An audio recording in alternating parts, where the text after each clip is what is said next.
तो straw hats और ट्रफाल्गर law की अलायंस ड्रेसरोसा पहुंचती है, जहां वो 3 ग्रुप में डिवाइड होते हैं। पहला ग्रुप ड्रेसरोसा में स्माइल फैक्ट्री को ढूंढेगा और उसे तबाह करेगा। इस ग्रुप को लीड करता है लूफी। दूसरा ग्रुप होस्टेज हैंडओवर करने के लिए ग्रीन बेट जाता है और इस ग्रुप को लीड करता है ट्रफाल्गर लॉ। तीसरा ग्रुप 1000 सनी को प्रोटेक्ट करेगा और इस ग्रुप की लीडर है नामी। तो ड्रेसरोसा आते ही लूफी के ग्रुप की मुलाकात एक मरीन एडमिरल से होती है, लेकिन उन्हें इस बारे में पता नहीं होता क्योंकि वो अपने आप को एक अंधे गैम्बलर की तरह दर्शाता है। हालांकि चीजें थोड़ी सीरियस हो जाती हैं जब लूफी उसे बताता है कि उसके साथ धोखा हो रहा है और वो गेम मास्टर को एक गहरे गड्ढे में डाल देता है और हमें बाद में पता चलता है कि ये आदमी मरीन एडमिरल फुजितोरा है। फुजितोरा के पास जुशी नोमी डेविल फ्रूट की ताकत है, जो एक पैरामीशिया टाइप डेविल फ्रूट है जिसको यूज करके वो ग्रेविटी को कंट्रोल कर सकता है। इसके बाद लूफी को पता चलता है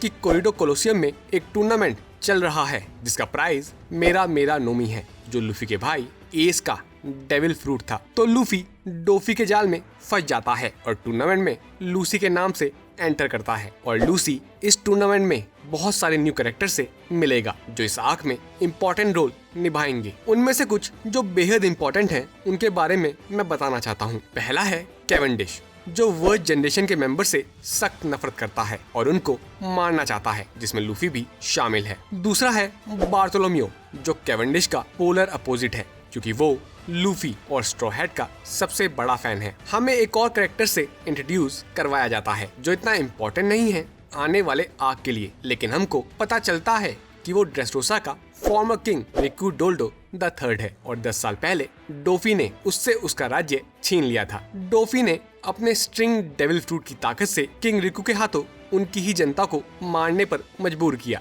जिसकी वजह से वहाँ की जनता किंग रिकू और उसकी फैमिली से नफरत करने लगी और डोफी को मौका मिला किंग रिकू को रोककर वहाँ की जनता का दिल जीतने का, जिससे वो ड्रेसरोसा का राजा बन गया। और हम रेबेका को कैसे नजरअंदाज कर सकते हैं, जो एक काफी मिस्टीरियस ग्लैडिएटर है जो मेरा नोमी को जीतकर उसकी पावर से डोफी को मारना चाहती है, क्योंकि उसके लोगों ने उसकी माँ स्कारलेट को मार दिया था जब वो रेबेका के लिए खाना ढूंढने गई थी। इस टूर्नामेंट में हम बेलेमी से दोबारा मिलते हैं, जिसको लूफी ने स्काइपिया सागा में एक पंच में हरा दिया था और अब वो डोफी के लिए काम करता है, लेकिन वो मैच्योर हो चुका है और लूफी की बहुत रिस्पेक्ट करता है। एनीवेज टूर्नामेंट शुरू होता है जहां पर सभी फाइटर्स को 4 ब्लॉक में डाल दिया जाता है, A, B, C और D, और हर ब्लॉक में फाइटर्स को एक साथ एक बैटल रॉयल में लड़ना पड़ता है जहां सिर्फ एक फाइटर बचता है। तो चलिए अब बात करते हैं ब्लॉक A की, जहां का विनर जीसस बर्गेस होता है, जो ब्लैकबेट पायरेट का एक मेंबर है जिसने हैप्पी स्टॉर्म के नाम से टूर्नामेंट में भाग लिया है। लेकिन ब्लैकबेट पायरेट के मेंबर का ड्रेसरोसा पर होना इस सागा को एक सिनिस्टर फीलिंग देता है। इनफैक्ट लूफी ब्लैकबेट से डेंडेन मुशी के द्वारा बात करता है और ब्लैकबेट कहता है कि वो लूफी के भाई एस का डेविल फ्रूट लेकर रहेगा, जिसके जवाब में लूफी कहता है कि वो उसको एस के फ्रूट को लेने नहीं देगा। तो हम ब्लॉक बी में आते हैं और यहाँ काफी केओटिक इवेंट था, क्योंकि इस ब्लॉक में बेलेमी, जो पूरी तरह से बदल चुका है, और एक आदमी जिसके बारे में रूमर्स हैं कि उसका एक पंच योंको को हराने की ताकत रखता है, इस बैटल रॉयल में भाग लेते हैं। लेकिन इस लड़ाई में इन दोनों में से कोई नहीं जीतता, क्योंकि अंत में लूफी का सबसे बड़ा फैन बार्थोलोमियो अपने बेरी नोमी डेविल फ्रूट की ताकत को यूज करके, जिससे वो बैरियर बना सकता है, ब्लॉक बी का बैटल रॉयल जीतता है। और अब हम ब्लॉक सी में चलते हैं, जहां लूफी का मुकाबला डॉन चिंजाओ से होता है, एक वेटरन पायरेट जिसकी लूफी के ग्रैंडपा गाप से पुरानी दुश्मनी है, क्योंकि गाप ने डॉन चिंजाओ के पॉइंटी हेड को इससे ये कर दिया। लेकिन लूफी न केवल डॉन चिंजाओ को हराता है बल्कि उसके पॉइंटी हेड को भी ठीक करता है, जिसकी वजह से डॉन चिंजाओ लूफी के लिए अपनी लॉयल्टी प्लेज करता है, जो एक गोइंग फीचर बन जाता है इस सागा का, जो आपको बाद में पता चलेगा। ब्लॉक डी की बात करें तो अंत में रेबेका जीत जाती है, क्योंकि कैवेंडिश अपनी डुअल पर्सनैलिटी हकूबा को रिवील करता है और बैटल रॉयल के सारे फाइटर्स को हरा देता है। लेकिन जब रेबेका से लड़ने की बारी आती है तो वो सो जाता है और अब फाइनल बैटल रॉयल में Jesus Burgess, monkey D Luffy, Bartolomeu, Rebecca और कोलोसियम का चैंपियन डियामेंटे, जो डोफी का एक ट्रस्टेड ऑफिसर है, मुकाबला करते हैं। लेकिन लूफी असल में इस मैच में लड़ाई नहीं लड़ता, क्योंकि इस मैच से पहले ही उसको एक बहुत बड़ा सरप्राइज मिलता है। उसका बड़ा भाई साबो, जिसको लूफी ने लंबे समय से मरा हुआ माना था, उसके सामने आता है और एस के डेविल फ्रूट को खाने की परमिशन मांगता है, जो लूफी उसे खुशी खुशी दे देता है। जिसके बाद लूफी कोलोसियम से बाहर निकलकर ड्रेसरोसा के असली मिशन को पूरा करने जाता है। इसी बीच जब ये इवेंट्स हो रहे थे, तब सांजी वियोला के साथ एक ट्रिकी सिचुएशन में फंस जाता है। वियोला डॉन कीहोटे पायरेट्स की मेंबर अपने फेमिनिन चार्म से उसे बेवकूफ बनाती है, लेकिन हमें बाद में पता चलता है कि वियोला रिकू फैमिली से बिलोंग करती है और पुराने मोनार्की की प्रिंसेस है। उसके नेगेटिव एक्शन के बावजूद उसका मकसद है डोफी को हराने का। जिसके बाद वियोला सांजी को बताती है कि उसका क्रू खतरे में है, क्योंकि डोफी उनके पूरे प्लान के बारे में जानता है। इसी बीच फ्रैंकी ड्रेसरोसा में स्माइल फैक्ट्री को ढूंढ रहा होता है और वो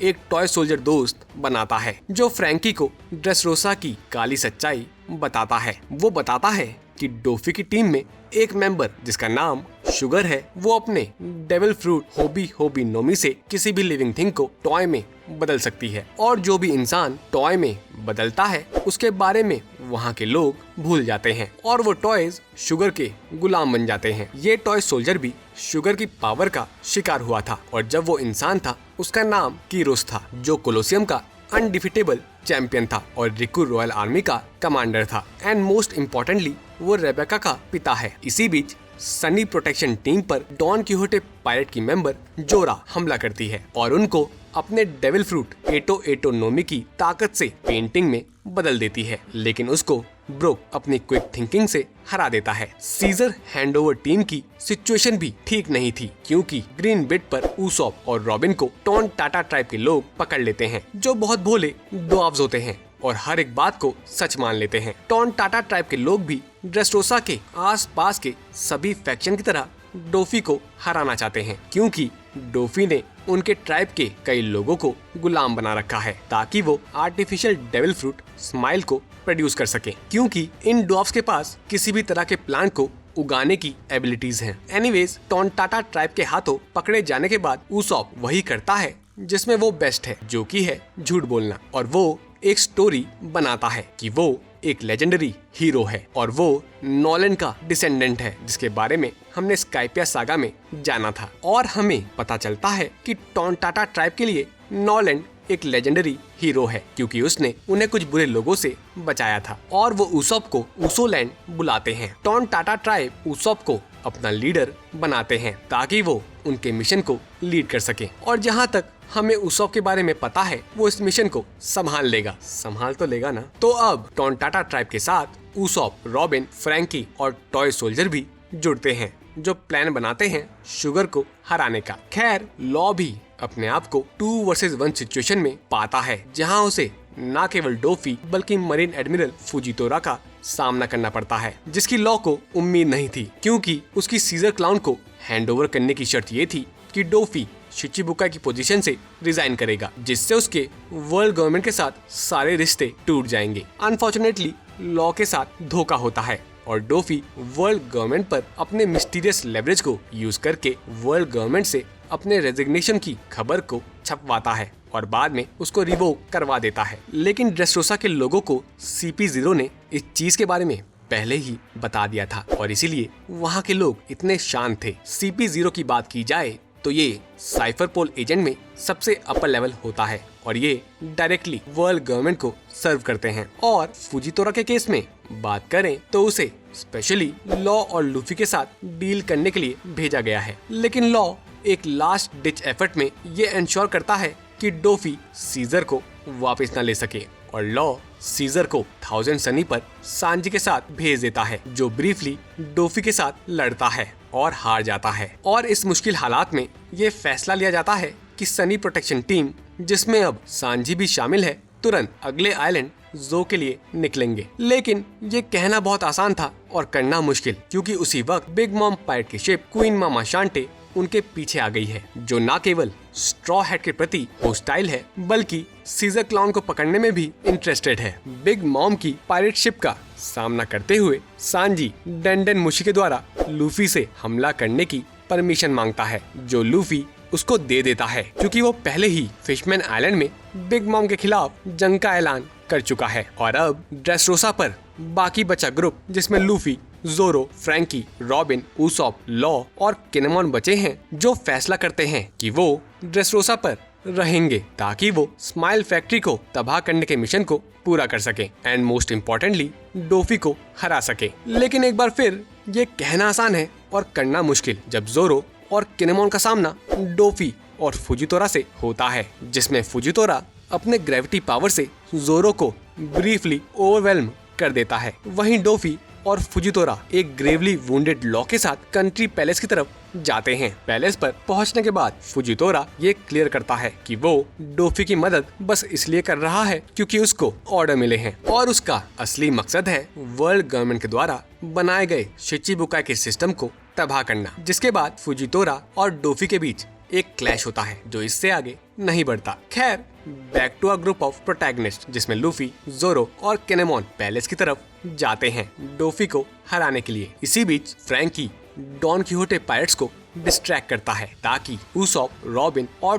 टोंटाटा ट्राइब के लोग ड्रेसरोसा के अंडरग्राउंड पोर्ट में जा सके, जहां उनका मिशन है शुगर को हराने का। क्योंकि अगर शुगर को हराया नहीं गया तो उसके डेविल फ्रूट की वजह से इस पूरे ड्रेसरोसा मिशन को पूरा करना नामुमकिन हो जाएगा। और शुगर की बात करें तो उसकी इस ताकत को यूज किया जाता है कोरिडो कोलोसियम के फाइटर्स के ऊपर, जो इस टूर्नामेंट में घायल हो गए थे और मेडिकल रूम लाए गए थे, जिनको शुगर ने अपनी पावर से टॉयज में बदल दिया और उनको अंडरग्राउंड पोर्ट में काम करने के लिए मजबूर किया। तो हम कह सकते हैं कि उसॉप और रॉबिन के कंधों पर पूरे आइलैंड को बचाने की जिम्मेदारी है। लेकिन जब वो अंडरग्राउंड पोर्ट पहुंचते हैं तो उनका सामना न केवल शुगर से बल्कि ट्रेबल से भी होता है, जो डोफी का एक और ट्रस्टेड ऑफिसर है। और ये जोड़ी सबको हरा देती है, जिसमें शुगर रॉबिन को भी डॉल बना देती है और बचता है तो सिर्फ उसॉप, जो रियलिटी को एक्सेप्ट करता है कि वो कोई लेजेंडरी हीरो नहीं है। लेकिन उसॉप फैसला करता है कि वो टोंटाटा ट्राइब का लेजेंडरी हीरो बनेगा। तो उसॉप ट्राइबल और शुगर से लड़ने का फैसला करता है, लेकिन जल्द ही हार जाता है। लेकिन एक ट्विस्ट ऑफ फेट कहो इस पूरी सीरीज का, शुगर उसॉप को वो वेपन खिला देती है जो उसको हराने के लिए बना था, जिसकी वजह से उसॉप का कुछ ऐसा चेहरा बन जाता है जिसे देखकर शुगर डर कर बेहोश हो जाती है। और ये मोमेंट ड्रेसरोसा सागा का मोस्ट इम्पोर्टेंट मोमेंट बन जाता है, क्योंकि हर वो इंसान जो टॉय बना दिया गया था, चाहे वो इस देश का नागरिक हो या कोलोसियम का फाइटर, अपने असली रूप में आ जाता है। और ये सारे लोग बहुत गुस्सा हैं, तो वो सब डोफी को मारने के लिए रॉयल पैलेस की तरफ आगे बढ़ते हैं, जो एक कैटलिस्ट बनता है आने वाली one of the most chaotic and epic battle का, जो हमने इस सीरीज में अभी तक नहीं देखी है। अगर आपको ये वीडियो पसंद आई तो please like, share and subscribe, और मैं आपसे मिलूंगा ड्रेसरोसा सागा के पार्ट 3 में।